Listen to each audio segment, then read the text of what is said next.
वही है।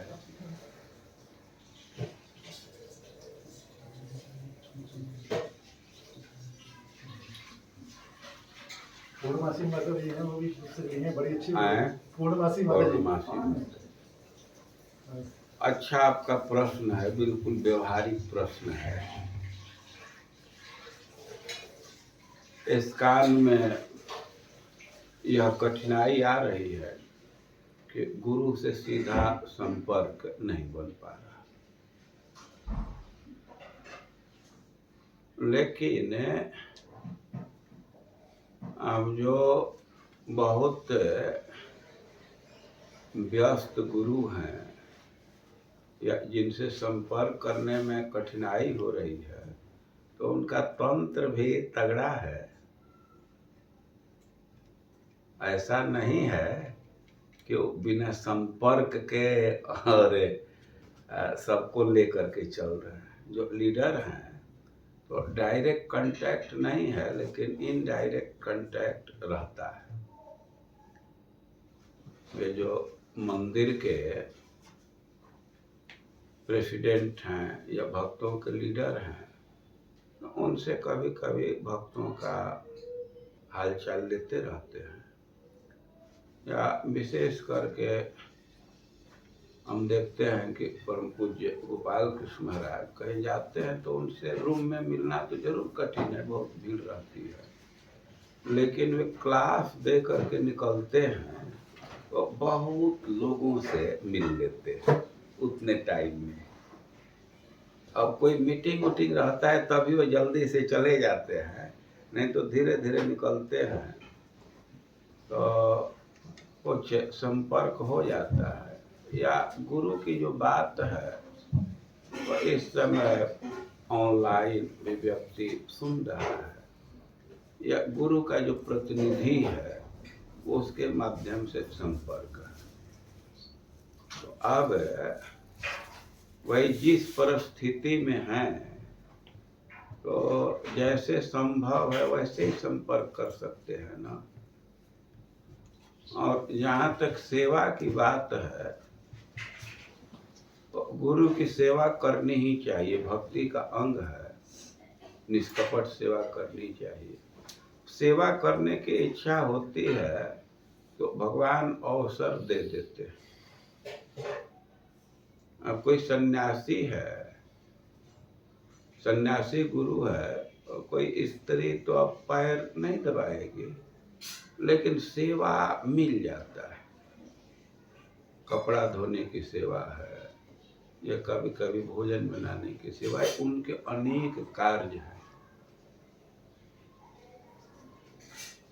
जो गुरु मंदिर खोल रहे हैं तो मंदिर में जो सेवा कर रहा है तो एक तरह से गुरु की सेवा कर रहा है, उन्हीं का प्रोजेक्ट है ना, उनके अंडर में चल रहा है ना, तो वहाँ सेवा कर रहे हैं तो गुरु की सेवा है। और ये सब गुरु से संपर्क की बात जो है, ये सब IDCS काइंड डिसाइपल कोर्स करते हैं तो उसमें सब चीज़ डिस्कस कर दिया जाता है। हालांकि जो पहले दीक्षा लिए हैं तो उनको ये कोर्स नहीं था, अब ये सब समस्या आ रही है तो कोर्स इंट्रोड्यूस किया गया है। तो इच्छा होने से भगवान संयोग दे देते हैं, संपर्क भी संभव है और सेवा भी संभव है। और मेन बात है कि अपनी श्रद्धा को संजो करके रखना चाहिए। केवल प्रत्यक्ष संपर्क होने से ही वो संबंध नहीं होता है। जिसकी श्रद्धा है तो प्रतिमा रह करके भी अपने श्रद्धा का पोषण करता रहता है। एकलव्य का उदाहरण प्रसिद्ध है ना, वो प्रतिमा रह करके ही शिक्षा प्राप्त कर लिए ना। तो अपनी श्रद्धा को दृढ़ करना चाहिए। और वो होता है कभी कभी भक्तों के गोष्ठी में गुरु की विशेषता को सुनने से, उनके विषय में सुनने से, या उनका विग्रह रह करके गुरु पूजा करते हैं, गाते हैं, तो उससे श्रद्धा दृढ़ होती रहती है। अच्छा, अब आपका प्रश्न का एक अंश है कि हम लोग गृहस्थी में, तो अभी माता जी को मैं बतला रहा था, भक्ति का जहाँ परिचय दिया गया है तो लिखा गया यत् स्यात् सर्वत्र सर्वदा। भक्ति को कहीं भी कभी भी किया जा सकता है। भक्ति को कोई बाहरी परिस्थिति रोक नहीं सकती। आप श्रीमद् भागवतम के प्रारंभ में ही पढ़ते हैं कि सवै पुंसाम परो धर्म जतो भक्ति रधोक्षज। धर्म तो वही है जिससे भगवान अधोक्षज में भक्ति हो, और भक्ति का विशेषण दे रहे हैं अहैतुक्य प्रतिहत। देखिए, थोड़ा सा ध्यान देना चाहिए, ये जो शब्द है अहैतुक्य अप्रतिहत, अहैतुकी और अप्रतिहत, तो ये भक्ति का विशेषण भी दे रहे हैं। उसका आशय है कि भाई धर्म तो वही है जिससे भक्ति प्राप्ति हो। कैसी भक्ति? जो बाधित न हो और जिसके पीछे कोई कामना न हो, कोई मोटिव न हो। ये जरूर है, लेकिन एक है कि वो भक्ति का परिचय दे रहे हैं। वे भक्ति का क्या स्वरूप है? अप्रतिहत, अहैतुकी। भक्ति का कोई दूसरा कारण नहीं। लोग बार बार प्रश्न करते हैं कि हमें भक्ति की प्राप्ति कैसे होगी, भक्ति कैसे बढ़ेगी। लेकिन भक्ति का परिचय दिया गया अहैतुकी।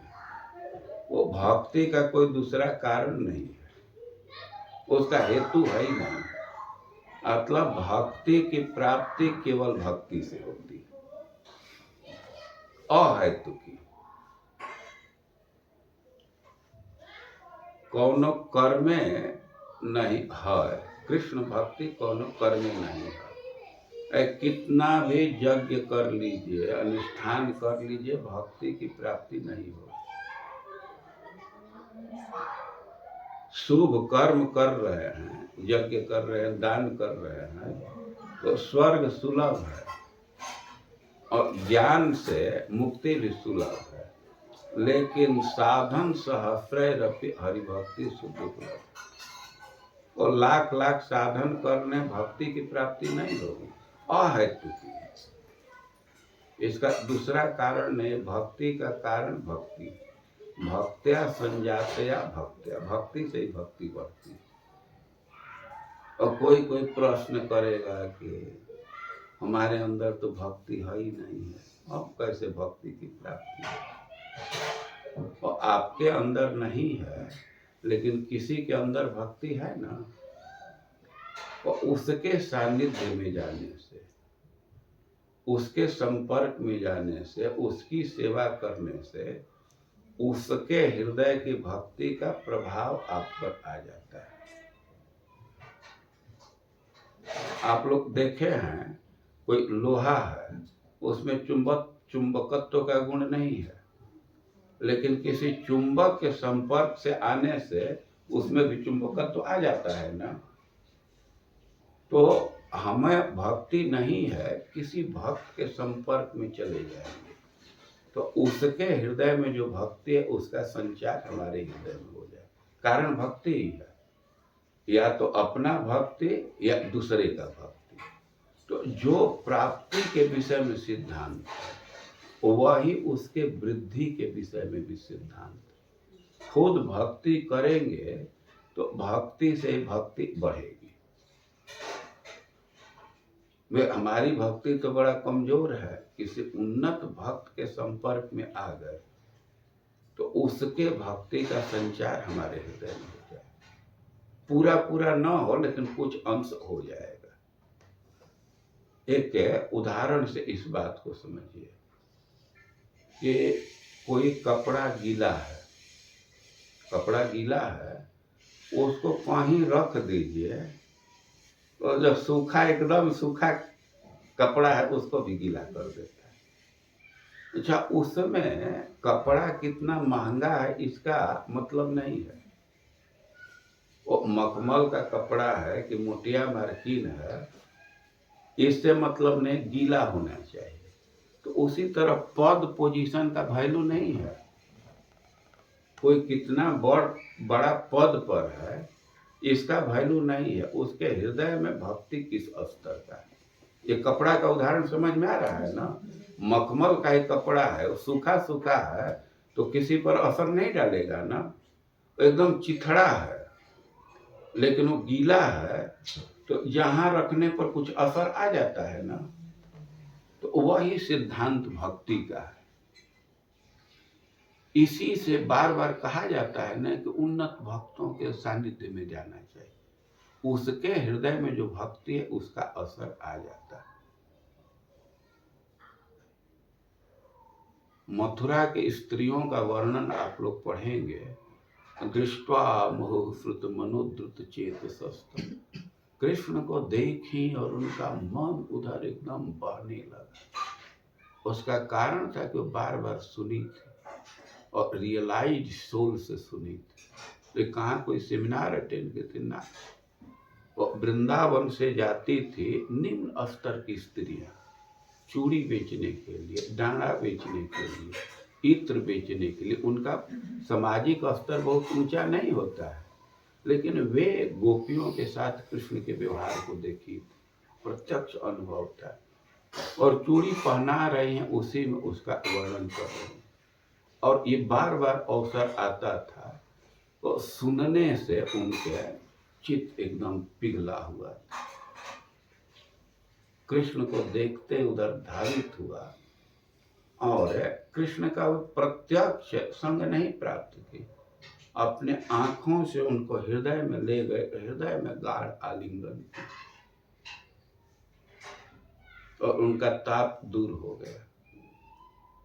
तो भक्ति से भक्ति की वृद्धि होती है। अपने भी भक्ति को करना चाहिए, उसे भी बढ़ेगा। और जो भक्ति में लगे हुए हैं, सरस जिनका हृदय है, तो उनके संपर्क से उसका रेडिएशन होता है और चित्त पर असर आ जाता है। ऐसा हम लोग प्रत्यक्ष अनुभव किए हैं। किसी किसी संत के निकट बैठने मात्र से चेतना का उत्थान हो जाता है।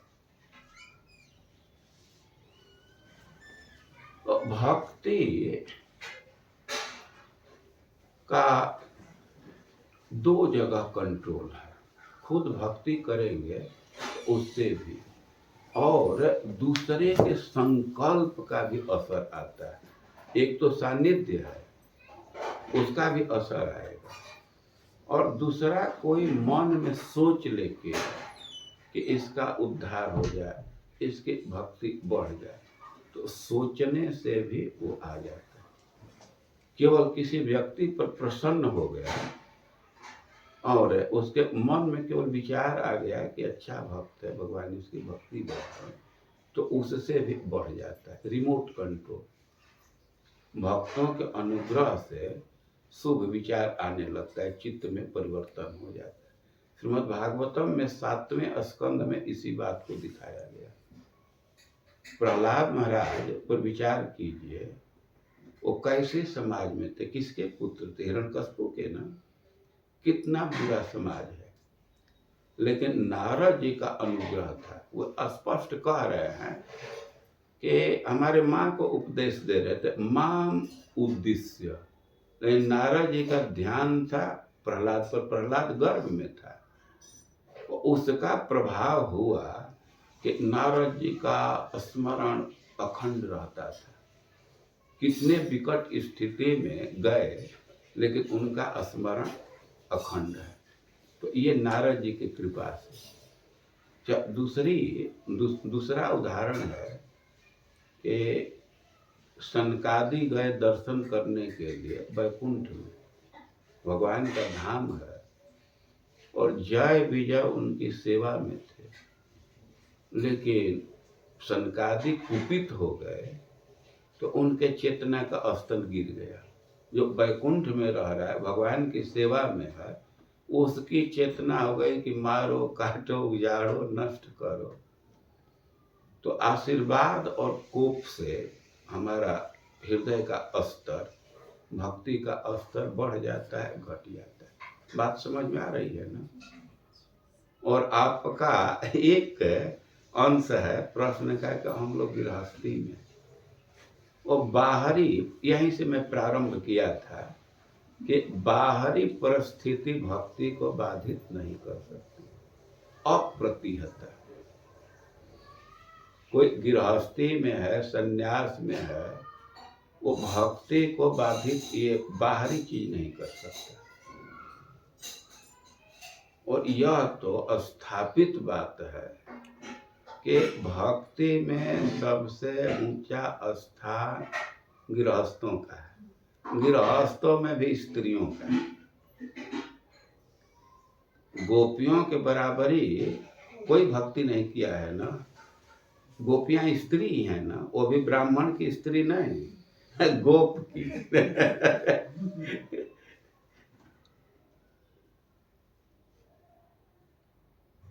उनको वेद शास्त्र से संपर्क ही नहीं है, लेकिन भक्ति में उन्हीं का सबसे ऊंचा स्थान है। और उनके भक्ति का स्वरूप क्या है, अभी हम चर्चा कर रहे थे। या दोहने व हनने मथनोपलेप प्रेंखांक नर मरुदित क्षण मार्जनाद गायन्ति चैन्य मनुरक्त धियो श्रुकंठ धन्या ब्रज स्त्रिय उरुक्रम चित्तयान।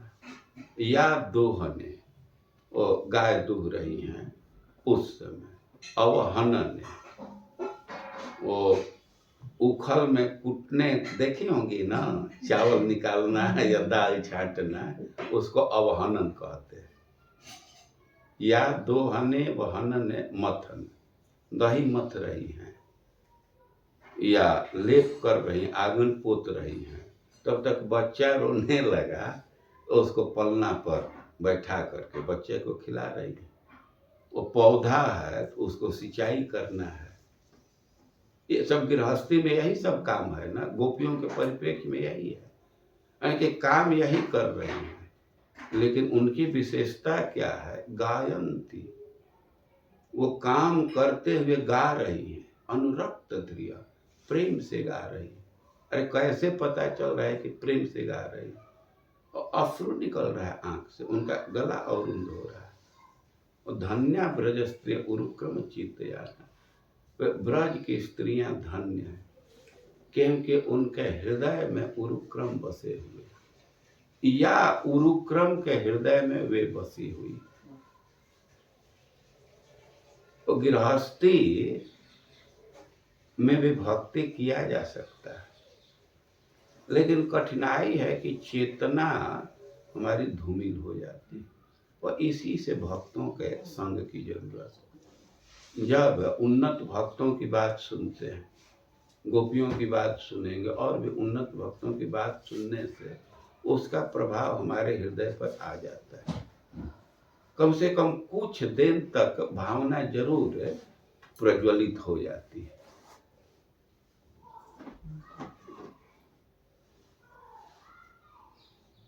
महाराज, ये दोष कई बार दोष दिखते हैं ऐसे, वो कैसे निकालें, वो बुद्धि को कैसे ठीक करें, किसी में दोष तो ना कोई दूसरा दिखवाता है आपसे। कोई टार्च मार करके देता है कि देखो। तो आप ही देखती हैं ना। तो कैसे हम ठीक करें अपने आप को? हमारे में गलती है मानती हूँ, पर कैसे हम किसी में भी दोष ना देखें, बिल्कुल अपने दृष्टि को अपने से ठीक करना चाहिए। लाभ हानि पर विचार करके आदमी कोई काम से विरत होता है, छूटता, हट जाता है। दोष देखने से कोई लाभ तो नहीं है। भगवान कहें कि परमार्थ से गिर जाता है।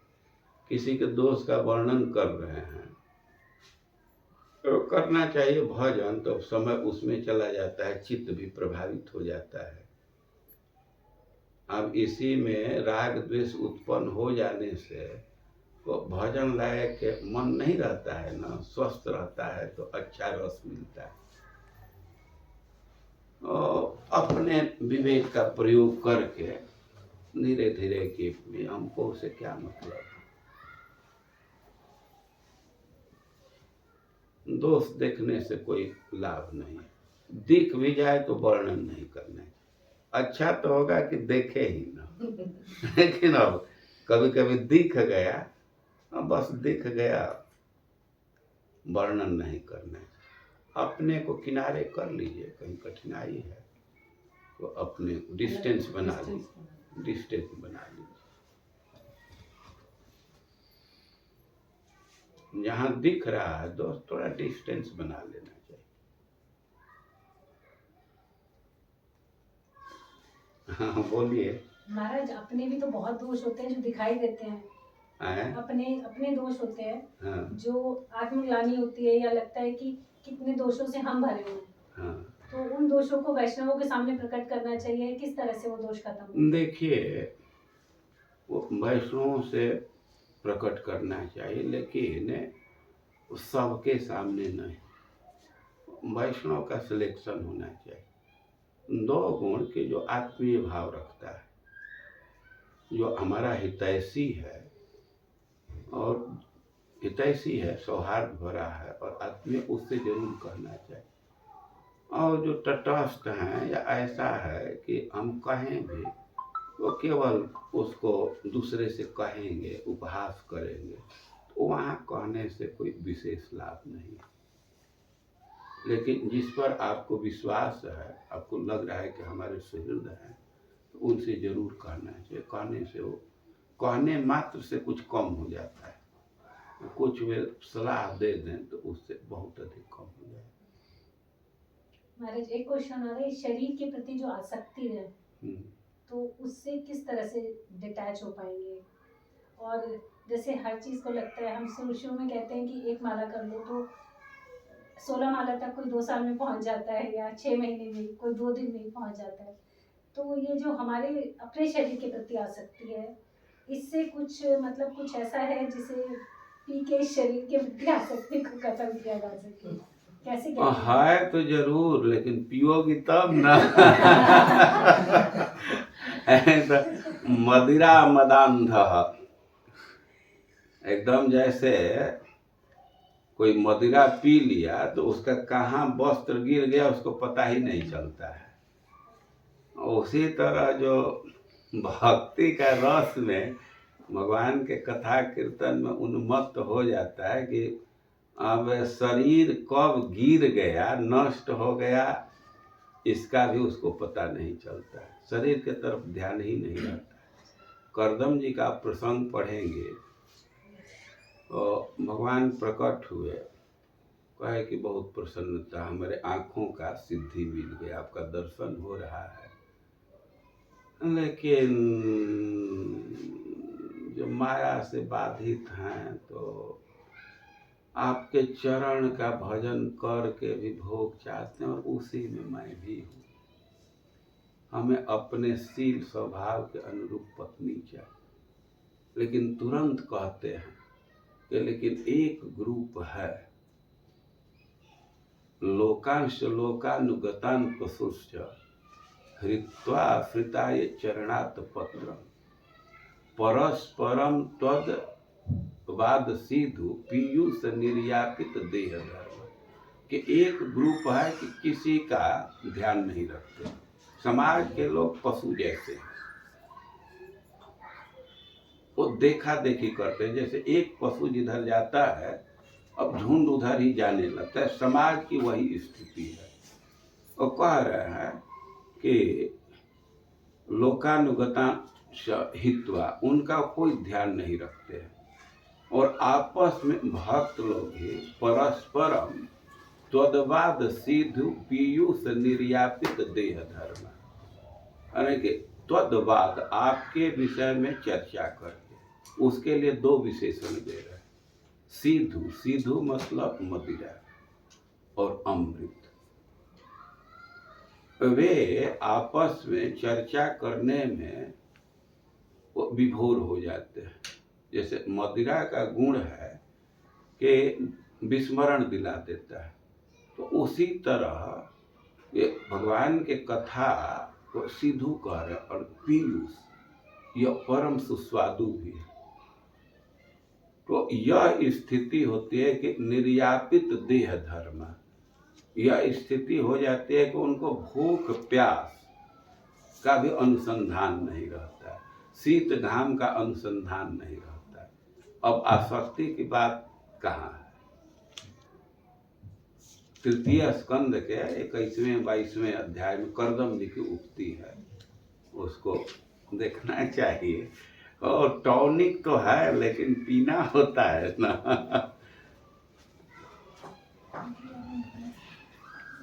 भक्ति का रस मिल जाने पर तो विरक्ति स्वतः हो जाती है।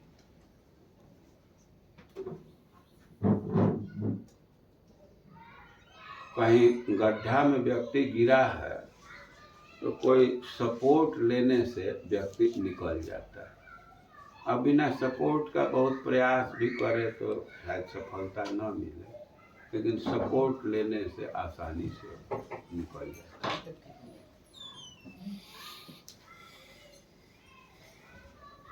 तो अब प्रश्न काल समाप्त हुआ। अब हम लोग का सेशन प्रारंभ होगा।